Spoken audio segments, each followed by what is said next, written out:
Hello student, welcome to Vijayshree physics. Student, अब तक हम लोगों ने स्केलर और वेक्टर का इंट्रोडक्शन देखा था। आज हम लोग वेक्टर के टाइप्स के बारे में पढ़ेंगे कि कितने प्रकार के वेक्टर्स होते हैं। वैसे तो वेक्टर के नेचर और उसके कैरेक्टरिस्टिक्स के आधार पर वेक्टर के बहुत से टाइप हो सकते हैं, बट हम लोग कुछ इम्पोर्टेंट जो कि आगे क्वेश्चन बनाने में, है ना, प्रॉब्लम सॉल्व करने में इम्पोर्टेंट रोल प्ले करता है, उसके बारे में देखेंगे। ठीक है, तो हम लोग हेडिंग दे देते हैं जो पढ़ने वाले हैं आज हम लोग।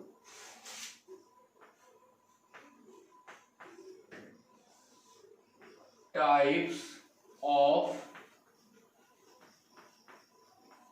वेक्टर, है ना। तो सदिश के प्रकार, तो वेक्टर के बहुत से टाइप्स हैं, है ना। हम लोग बारी बारी से कुछ इंपॉर्टेंट वेक्टर्स के बारे में पढ़ते हैं। तो अब तक हम लोग देख चुके थे कि वेक्टर को रिप्रेजेंट कैसे करते हैं। एक एरो के द्वारा, एरो का जो लेंथ होता है वो उसके मैग्नीट्यूड को, और उसका जो हेड होता है वो उसके डायरेक्शन को रिप्रेजेंट करता है। तो सबसे पहले हम लोग बात करते हैं इक्वल वेक्टर। जैसे हमारे पास ये एक ऑब्जेक्ट है, ठीक है। इस ऑब्जेक्ट में दो पिन लगे हुए हैं। एक पिन को ये आदमी जो है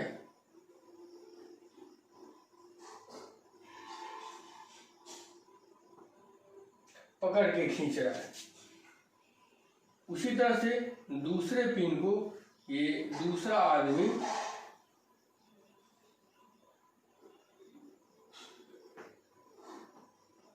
पकड़कर खींच रहा है। ये आदमी जो है ये 10 न्यूटन का फोर्स लगा रहा है, ये आदमी भी 10 न्यूटन का फोर्स लगा रहा है। तो दोनों का मैग्नीट्यूड तो समान हो गया। डायरेक्शन की बात करेंगे तो ये भी इसी डायरेक्शन में फोर्स लगा रहा है और ये भी इसी डायरेक्शन में फोर्स लगा रहा है। मतलब अगर ये A है और ये B है तो force of A is equal to 10 newton. अगर ये वाला लेते हैं तो ड्यू टू ईस्ट, और फोर्स ऑफ B अगर लेते हैं तो ये भी कितना हो जाएगा 10 न्यूटन ड्यू टू वेस्ट। तो दोनों फोर्स जो है, क्योंकि दोनों फोर्स क्या होता है, वेक्टर क्वांटिटी है ना। तो दोनों का मैग्नीट्यूड भी सेम है और डायरेक्शन भी सेम है। अगर दोनों के बीच का एंगल अगर हम लोग निकालेंगे तो angle between theta between A and B is equal to 0 degree. ठीक है, तो A और B के बीच का एंगल कितना हो जाएगा 0 डिग्री हो जाएगा। और क्योंकि तो जितने भी वेक्टर जिनका मैग्नीट्यूड आपस में बराबर हो, दोनों की डायरेक्शन बराबर हो, अर्थात दोनों के बीच का एंगल 0 डिग्री हो, तो उन वेक्टर्स को हम लोग क्या बोलेंगे, इक्वल वेक्टर बोलेंगे, है ना। तो डिफाइन कर लेते हैं। Two vectors having equal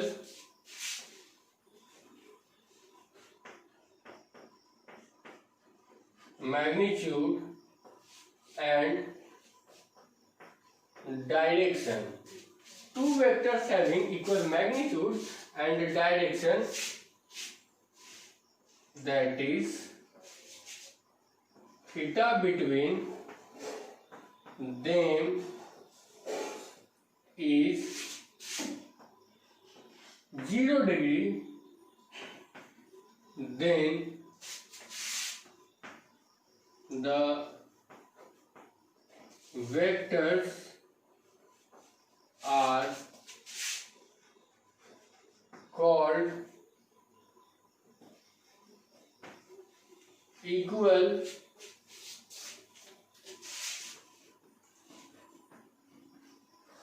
vector. ठीक है, जैसे F A and F B दोनों का, एफ ए का अगर लेंथ इतना होगा, डायरेक्शन ये होगा, तो एफ बी भी इतना ही लंबा होगा और उसका भी डायरेक्शन इधर ही होगा। तो एफ ए बराबर एफ बी विथ डायरेक्शन, और ये क्या होंगे, इक्वल वेक्टर। ठीक है, अब हम लोग देखते हैं निगेटिव वेक्टर के बारे में। ओके, निगेटिव वेक्टर क्या होता है, तो इसको मिटा देते हैं। चलिए,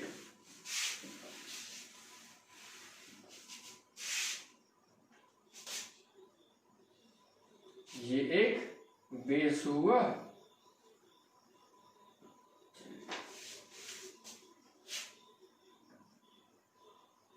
यहां पर देखिए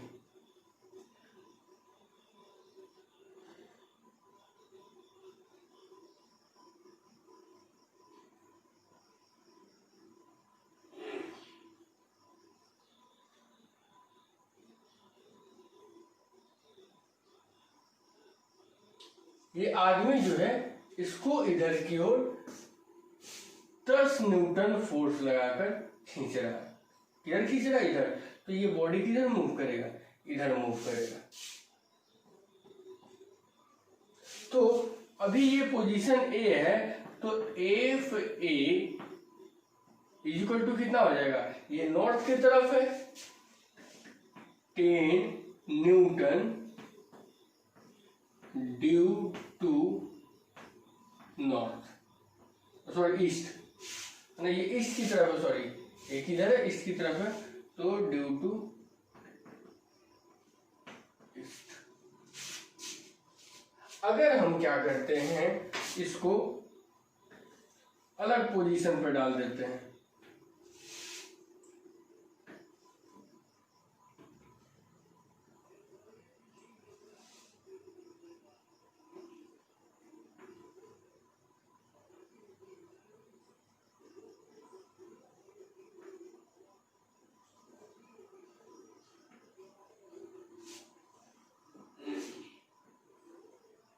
अब यहां पर ये खींच रहा है, यहां पर भी ये 10 न्यूटन का फोर्स लगा रहा है, लेकिन अब ये इधर खींच रहा है, तो ये किधर डिस्प्लेस करेगा, ये डिस्प्लेस करेगा इधर। मान लेते इसका पोजीशन क्या है, बी। तो एफ बी बराबर कितना हो जाएगा, 10 न्यूटन। ठीक है, डायरेक्शन लेकिन किधर हो जाएगा, डायरेक्शन हो जाएगा वेस्ट की तरफ। तो हम लोग लिख सकते हैं क्या, F B is equal to 10 newton due to waste.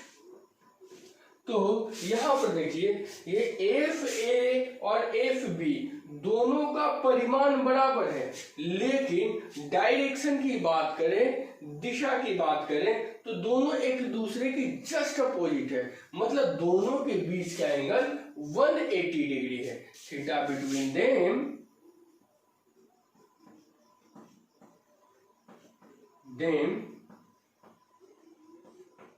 Is 180 degree. तो जब भी ऐसा कंडीशन होगा, ये बी हो गया, ये हो गया आपका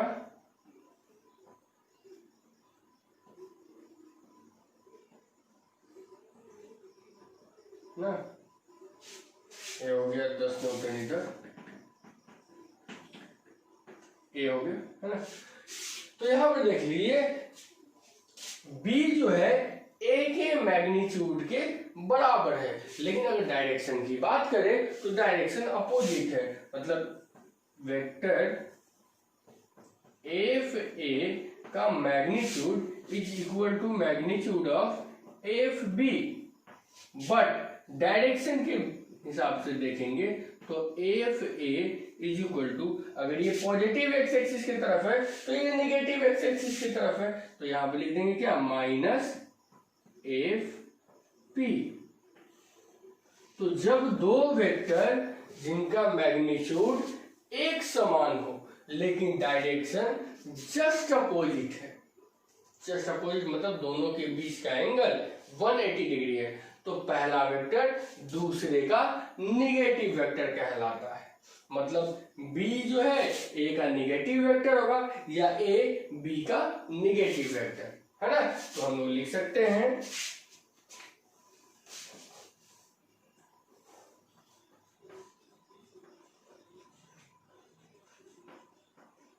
नेगेटिव वेक्टर। तो to vectors having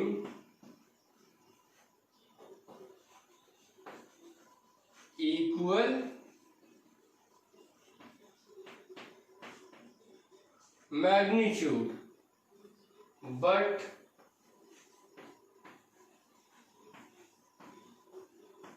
opposite direction, then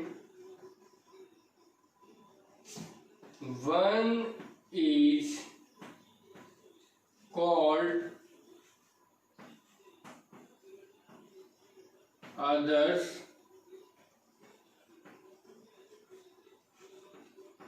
negative vector. एक जो है यदि दो वेक्टर आपस में उनका परिमाण बराबर है लेकिन दिशा जो है वो विपरीत है, तो पहला जो है दूसरे का ऋणात्मक सदिश कहलाता है। अब हम देखते हैं पैरेलल वेक्टर। अब हम क्या देखेंगे, पैरेलल वेक्टर के दो पैरेलल वेक्टर क्या होंगे।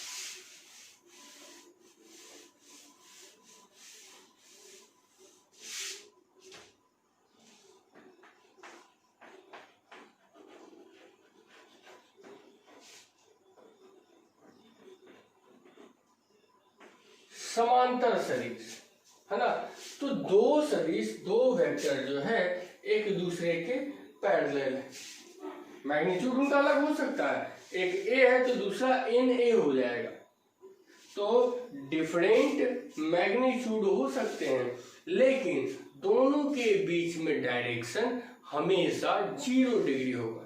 तो टू वेक्टर हैविंग इक्वल और unequal magnitude but their direction are common, that means angle between them always 0 degree or they are parallel with each other, then these vectors are called parallel vectors है ना।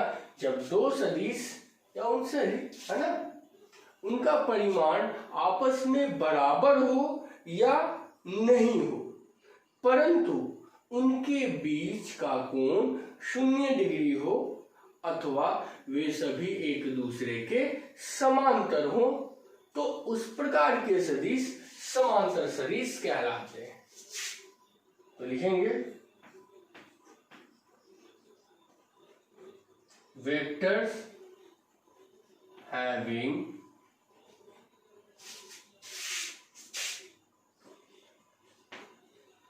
Equal और unequal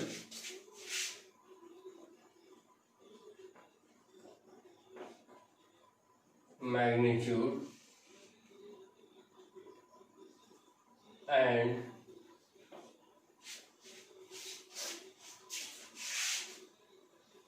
angle between them is 0 degree 0 degree और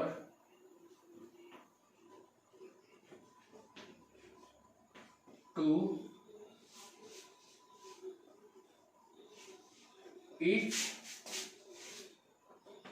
other are called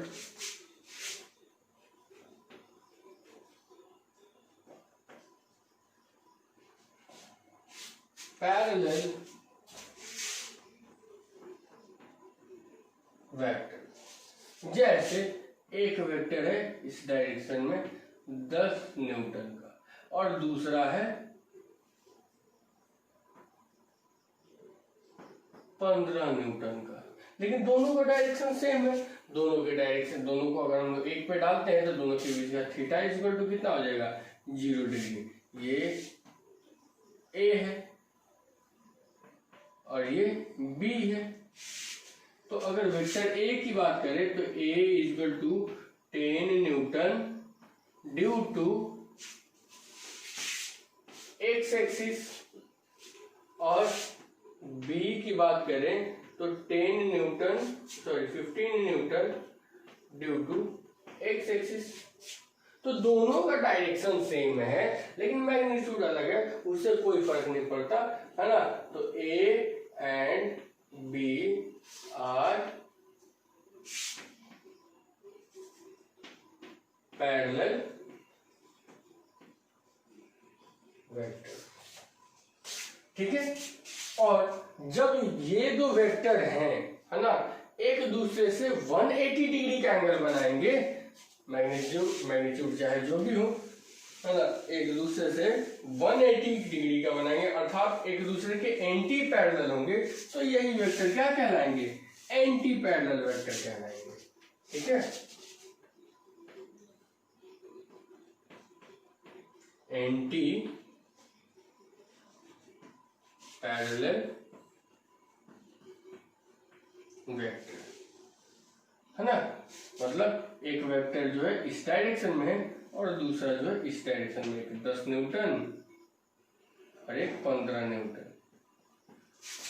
ये ए है और ये B है, मतलब ए बराबर क्या हो जाएगा?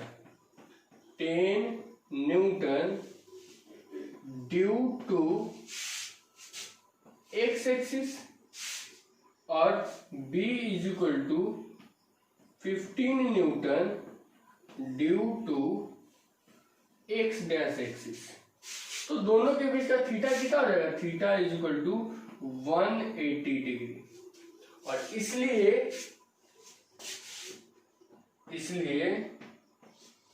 A and B are anti parallel vectors, है ना, एंटी पैरेलल वेक्टर। क्या लिख सकते हैं? Vectors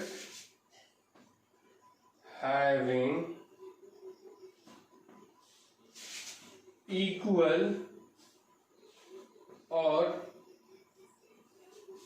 unequal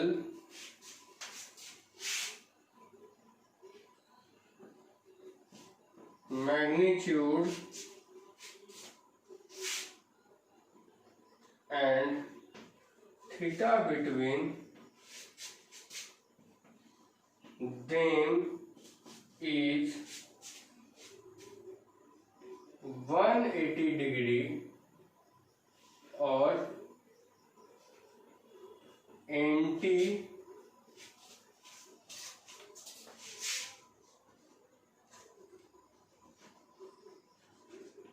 parallel to each other are called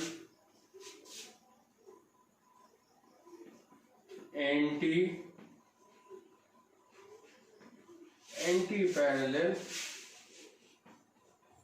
vector. ठीक है। तो इस प्रकार की जब दो सदिश या उससे अधिक सदिश जिनका मैग्नीट्यूड आपस में बराबर हो या नहीं हो कोई फर्क नहीं पड़ता, और उनके बीच का जो एंगल है वो कितना हो, 180 डिग्री हो, या वो एक दूसरे के एंटी पैरेलल हो, मतलब प्रति समांतर हो, तो उस प्रकार के सदिश को हम क्या बोलेंगे, एंटी पैरेलल वेक्टर बोलेंगे। ठीक है, अब हम लोग देखते हैं जीरो वेक्टर के बारे में। नाम से ही स्पष्ट है कि वो कौन सा वेक्टर है, जीरो वेक्टर। तो उसका मैग्नीट्यूड हमको जीरो मिलेगा, मैग्नीट्यूड हमको क्या मिलेगा, जीरो। ठीक है,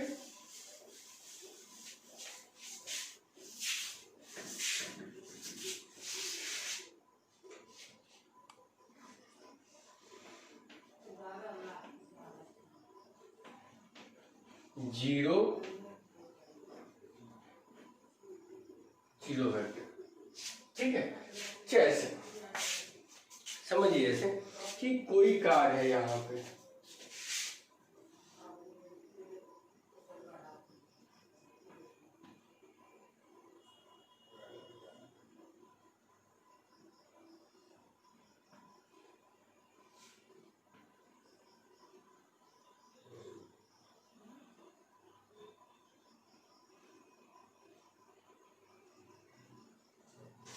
ये एक कार है मान लेते हैं। ठीक है,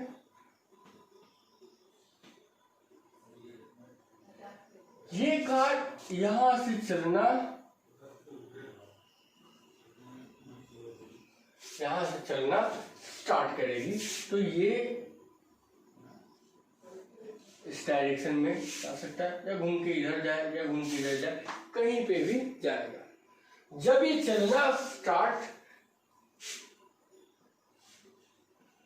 इसका मोशन जो है वो स्टार्ट हो जाएगा, तो उस समय हम इसके डायरेक्शन को बता सकते हैं। लेकिन अभी क्या किए कि गाड़ी स्टार्ट कर दिए और अभी गाड़ी मूव करना स्टार्ट नहीं किया है, तो आप डायरेक्शन क्या बता सकते हैं कि वो किधर जाएगा। आपके हाथ में बॉल है, ठीक है, अब उस बॉल को आपको फेंकना है, सामने बहुत सारे फील्डर लगे, सबको कैच प्रैक्टिस आपको कराना है। अब वो सारे क्या है, ऑब्जर्वर हैं, उनको क्या वो करेक्टली जज कर सकते हैं कि आप जो है गेंद किसके पास फेंकिएगा, अर्थात आपके द्वारा फेंके गए गेंद की डायरेक्शन क्या होगी वो नहीं जान सकते। हालांकि जैसे ही आप फेंकेंगे सबको पता चल जाएगा कि डायरेक्शन कहाँ है, लेकिन इंटरमीडिएट स्टेट में, प्रारंभिक स्थिति में वो डायरेक्शन आपको पता नहीं है, वो आर्बिट्रेरी है, कहीं भी हो सकता है। ठीक है, मैग्नीट्यूड अभी क्या है, ये इसका जीरो है, ये मूव करने लगेगा तो ये डिस्टेंस भी इसका कवर, अभी क्या है x इक्वल टू जीरो पे, x इक्वल टू क्या है, जीरो पे है। वेलोसिटी भी इसकी कितनी है, जीरो है। मूव करने लगेगा तो उसका वेलोसिटी का भी वैल्यू होगा, स्पीड का भी वैल्यू होगा, और डिस्प्लेसमेंट डिस्टेंस सब का वैल्यू होगा। लेकिन अभी रेस्ट में है तो अभी इसका मैग्नीट्यूड क्या है, जीरो है, और इसके डायरेक्शन को भी हम लोग करेक्टली डिटरमाइन नहीं कर सकते। डायरेक्शन है वो निश्चित रूप से होगा, जैसे ये मूव करना स्टार्ट होगा इसके पास डायरेक्शन होगा, तो इसके डायरेक्शन को हम लोग आर्बिट्रेरी बोलते हैं इंटरमीडिएट स्टेट। तो जितने भी वेक्टर जिनका मैग्नीट्यूड क्या है, जीरो है, और डायरेक्शन उनका आर्बिट्रेरी है, उसको हम लोग बोलेंगे क्या, जीरो वेक्टर। तो vectors having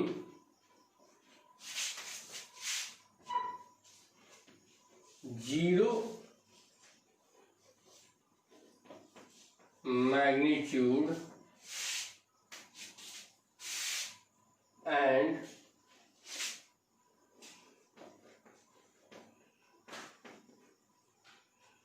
arbitrary direction,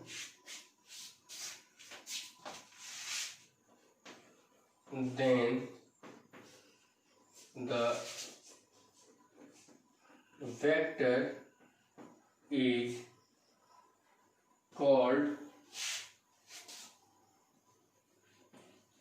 zero vector।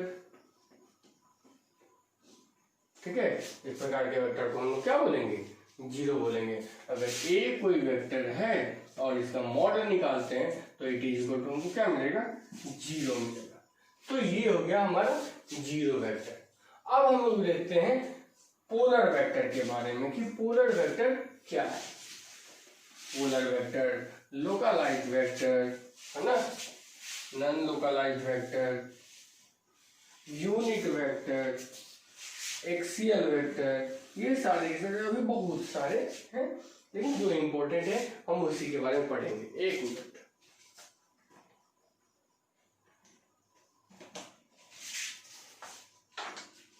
ठीक है।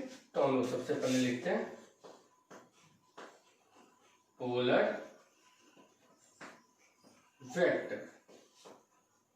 ठीक है, पोलर वेक्टर क्या है, तो जितने भी वेक्टर जिनके पास पॉइंट ऑफ एप्लीकेशन होगा, अर्थात जिनके पास अपना स्टार्टिंग पॉइंट होगा, उसको हम लोग बोलेंगे पोलर वेक्टर, है ना। जैसे अभी ये है ना, ये चलना स्टार्ट किया तो इसका स्टार्टिंग पॉइंट हम लोग को पता है।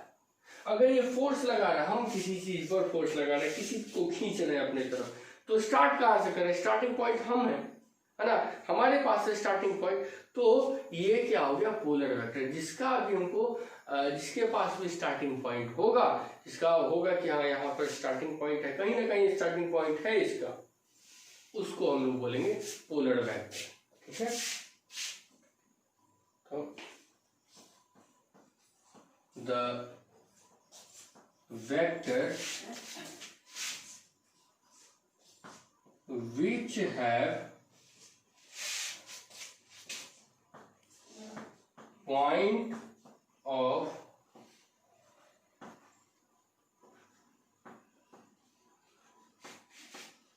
application, which have point of application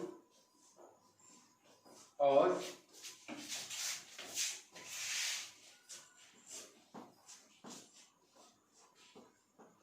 starting point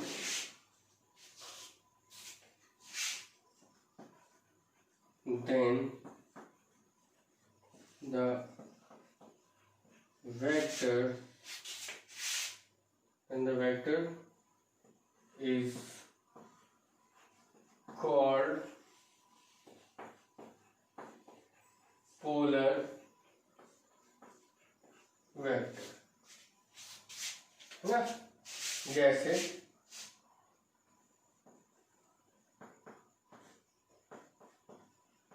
force,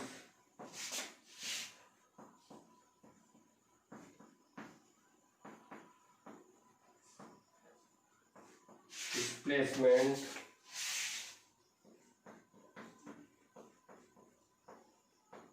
electric, it is बहुत सारा है, ऐसा नहीं कि एक ही जो है, बहुत सारा है ना। बल होगा, विस्थापन होगा, विद्युत क्षेत्र होगा, इस तरह से बहुत सारा है। उसके बाद हम लोग लिखते हैं लोकलाइज्ड वेक्टर, इसको फिक्स्ड वेक्टर भी बोलते हैं, है ना। तो लोकलाइज्ड वेक्टर क्या होगा, जिसका पॉइंट ऑफ एप्लीकेशन या स्टार्टिंग पॉइंट फिक्स होगा, उसको हम लोग बोलेंगे localised vector. Vector having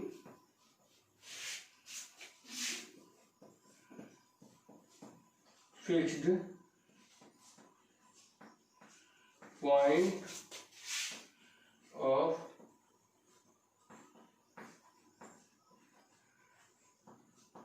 application और स्टार्टिंग पॉइंट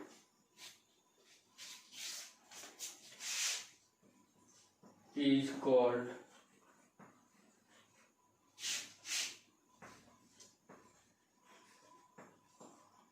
localized vector। जैसे इलेक्ट्रिक फील्ड हुआ, मैग्नेटिक फील्ड हुआ, है ना, इस तरह से बहुत सारे हैं। Example electric field, magnetic field,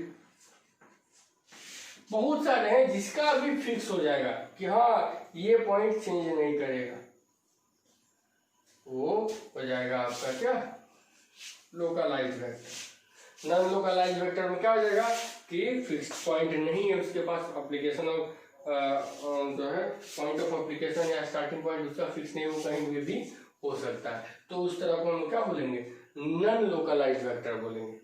अब हम लोग देखते हैं एक्सियल वेक्टर।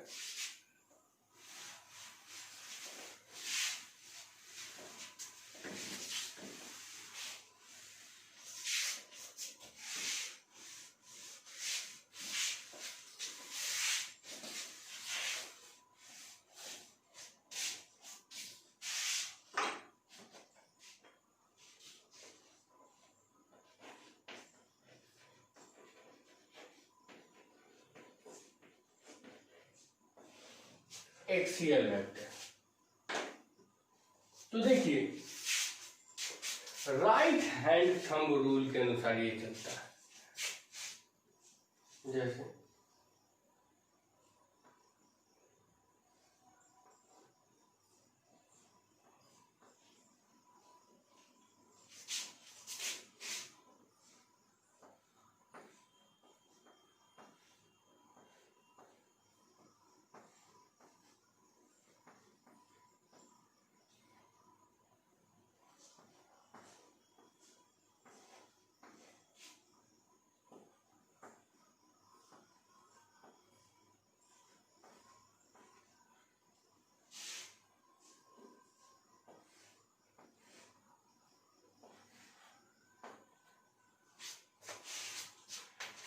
ये हो गया एक्सिस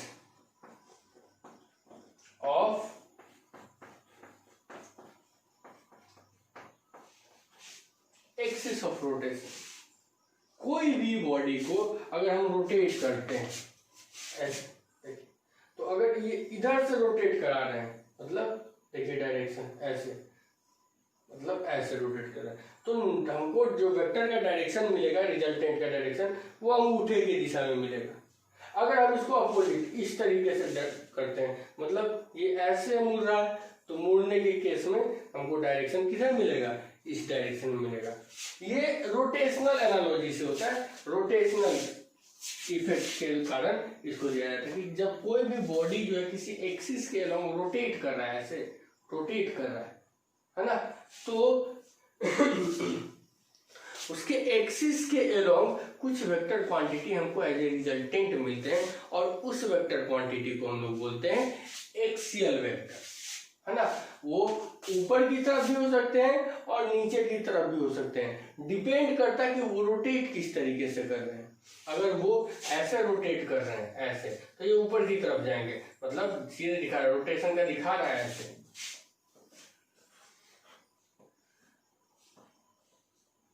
मतलब ये ए है और ये बी है, ठीक है, ये इधर की तरफ रोटेट कर रहा है, तो रिजल्टेंट हमको मिलेगा सी ऊपर की तरफ। लेकिन अगर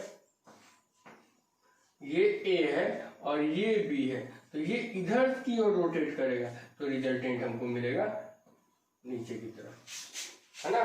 मतलब अगर एंटी क्लॉकवाइज तो ऊपर की तरफ, यदि क्लॉकवाइज तो नीचे की तरफ, ठीक है। पूरी तरीके से इस डायग्राम के अनुसार ही हम लोगों को मिलेगा। तो लिख सकते हैं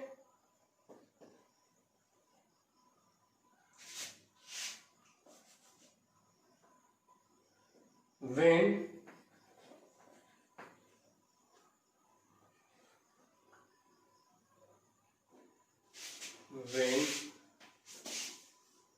a vector quantity is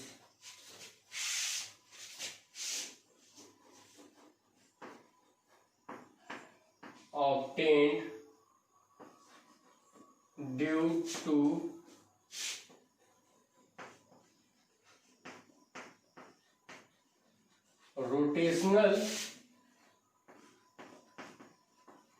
perfect, then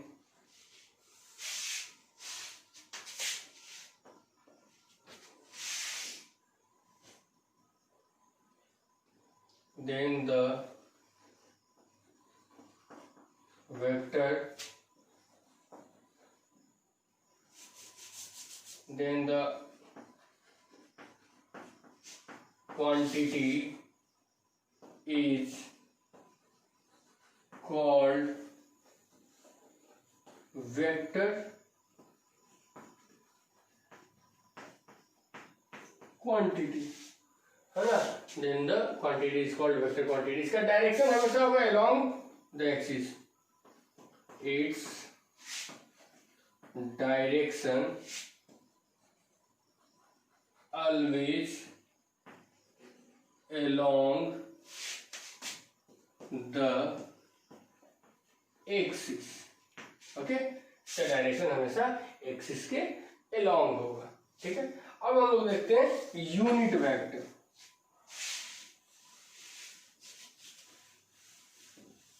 इनके अलावे लीनियर वेक्टर भी हो जाएंगे, है ना। लीनियर वेक्टर, कोलिनियर वेक्टर भी बोलते हैं, कोप्लेनर वेक्टर। ओके, तो पहले यही दोनों को देख लेते हैं और उसके बाद देखेंगे यूनिट वेक्टर। तो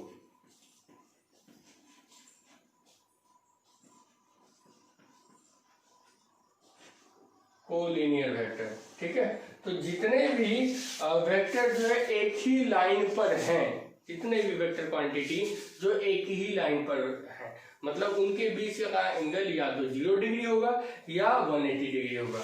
मैग्नीट्यूड अलग हो सकते हैं, इक्वल हो सकते हैं, कोई फर्क नहीं पड़ता है। उन सारे वेक्टर को हम क्या बोलेंगे, कोलिनियर वेक्टर बोलेंगे। और जितने भी वेक्टर्स जो है एक ही प्लेन में स्थित हैं, मतलब XY plane, YZ plane, XZ plane, है ना, कोई भी प्लेन में हो, है ना, किसी एक प्लेन में स्थित हैं, वो सारे के सारे कोप्लेनर वेक्टर कहलाएंगे। और कोई भी दो इंडिपेंडेंट वेक्टर कोप्लेनर वेक्टर होते हैं।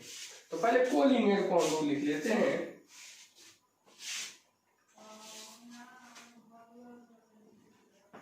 All vectors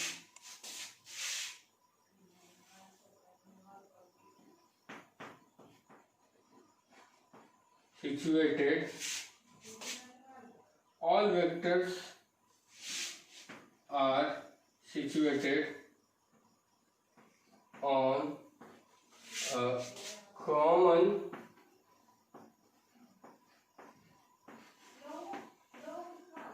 line, common line, ठीक है।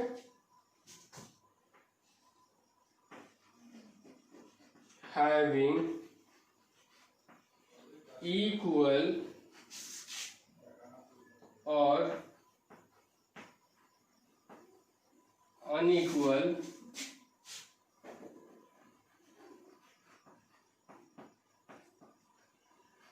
magnitude, ठीक है। Direction between them is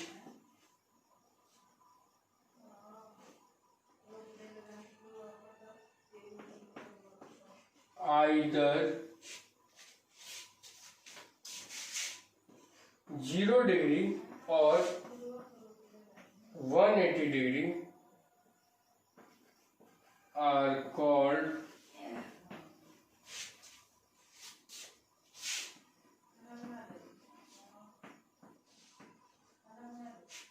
collinear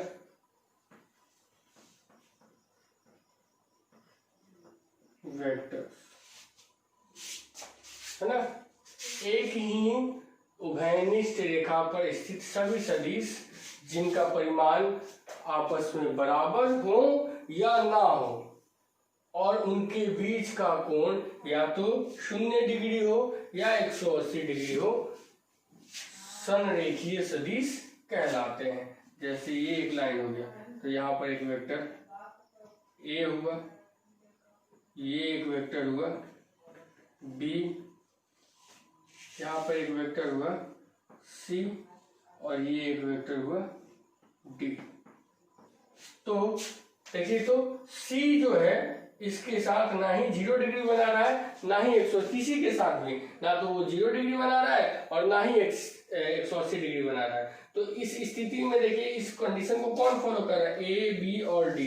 तो A, B and D are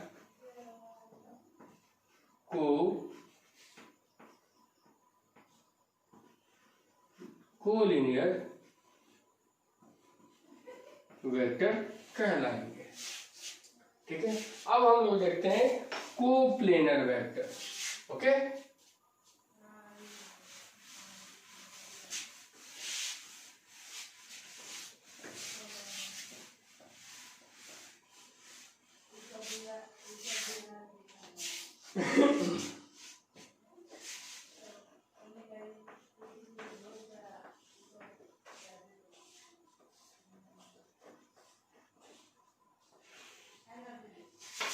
coplanar vector, तो जितने भी वेक्टर एक प्लेन में लाई करते हैं, है ना, situated at a common plane, is are called coplanar vector. All vectors are situated at common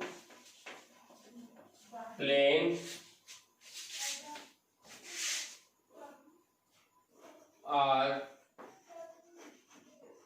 called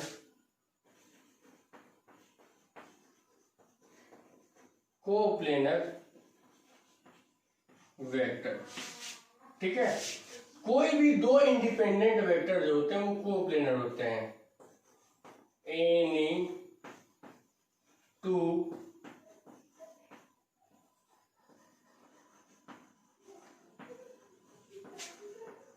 independent vectors are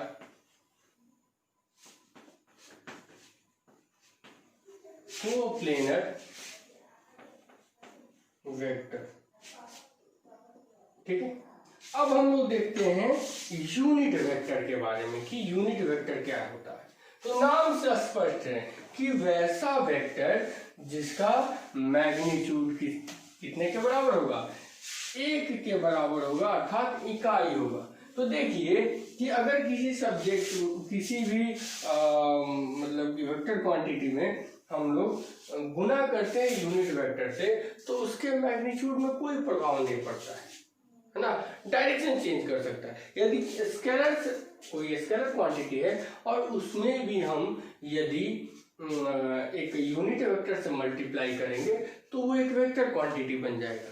उसी तरह से किसी नंबर में भी यदि हम किसी यूनिट वेक्टर से मल्टीप्लाई करेंगे तो वो भी एक वेक्टर क्वांटिटी बन जाएगा, क्योंकि उसमें डायरेक्शन आ जाएगा, है ना। तो यूनिट वेक्टर का यूज हम डायरेक्शन के लिए करते हैं। जैसे कोई फिजिकल क्वांटिटी है जिसका मैग्नीट्यूड है a, और उसमें अगर हम यूनिट वेक्टर से मल्टीप्लाई करते हैं तो अब वो कंप्लीटली एक वेक्टर क्वांटिटी बन जाता है, वेक्टर a। तो देखते हैं हम लोग यूनिट वेक्टर के बारे में। यूनिट वेक्टर, है ना,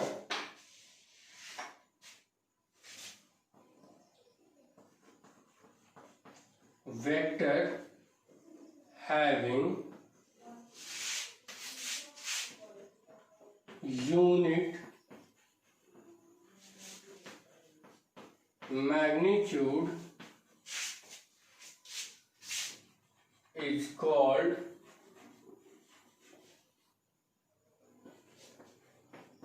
unit vector, है ना। Vector having unit magnitude is called unit vector. ठीक है, और ये जो सिचुएट मतलब डिनोट करता है क्या से, it is denoted by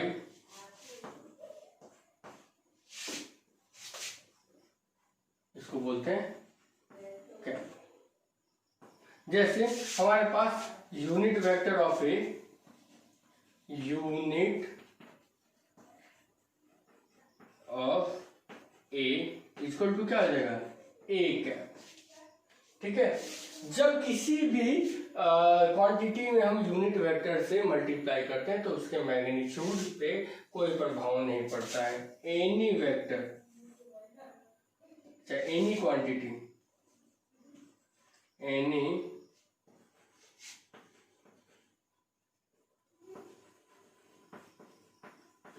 quantity are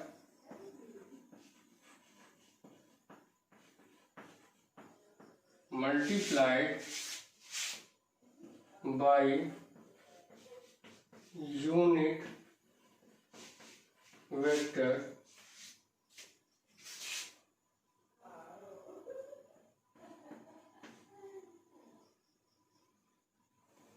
their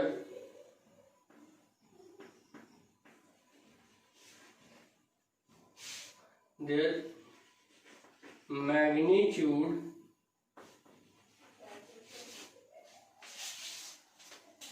are not to be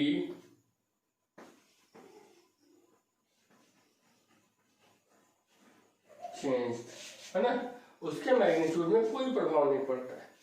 और इसलिए हम लोग किसी भी वेक्टर क्वांटिटी को दर्शाने के लिए यूनिट वेक्टर का यूज कर सकते हैं। जैसे हमारे पास एक क्वांटिटी है ए, है ना, और इसको हम लोग यूनिट वेक्टर ए से मल्टीप्लाई करेंगे तो ये हो जाएगा वेक्टर ए, है ना।